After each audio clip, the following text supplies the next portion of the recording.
My name is PeeJ, let me not waste your time. Today I'll be showing you how to make a light leak transition inside of Cut Pro, my new editing program. Alright, so we have our video right here, and we're going to put a light leak between this transition right here. And what we're going to do, we're going to find the midpoint of our transition right here. Then we're going to import our light leak. So we're going to add the plus button, go to video, and then add this light leak that we have downloaded over here. Let's choose it. And then now we're going to find the point of the light leak that we want to put our video on. So let's see, double tap this and let's trim this out until we have a spot that we want. So around here, I think that's fine. Let's bring that point forward in time so we can get right before the light leak right there. And that should be pretty good.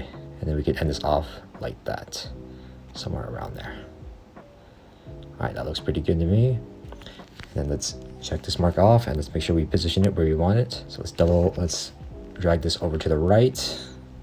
Let's move our playhead to the point that we want it to be. So let's see it right here. And then let's bring this forward, kind of right there, I think is the best point. Maybe just move it over just a tiny bit. And maybe a little more. All right, I think that's perfect. So now we're gonna go inside the clip and then let's go over to the right till we get this blending modes circles right here. And then we're gonna up the exposure of this a little bit. So we have something around here. I think that will do. And then we also want to change the hue. I'm going to make this one orange.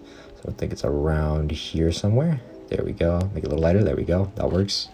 Now let's go over to this man walking on the transparent, and that's going to be the keying tab. So we're going to check this on, and then we're going to select our color. Right now I already have it selected to black, but right now there will be like a little square at the bottom right. There you go. You can choose what color you want, and then let's just use black. And then we could change our sensitivity from super high to super low. And I think super low works, especially for the transparency, right? That. And then we could turn our smoothness all the way up in order to get this nice gradient of our light leak like that. And then lastly, if we go to this sun over here, we can choose the transparency or how transparent we want it. And that'll kind of get rid of the effect, but we can just bring it back. And just, if we want to go all the way down, we can do that. Or if we want a little transparency, we can bring that up just a little bit. And I think right there will be nice. And then I think I'm going to go back to our exposure and I'm going to bump this up a little bit more. Oops. Right there. And yeah, that looks pretty good to me. And then now we can go back and hit our check mark box to save our changes. And now if we play this back,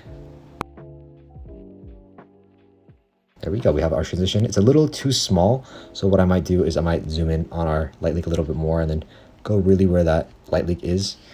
And we can just see, yeah, that's doing pretty good for us right there. And all right, now if you want more videos in the future, let me know down below. Otherwise, subscribe and have a good day.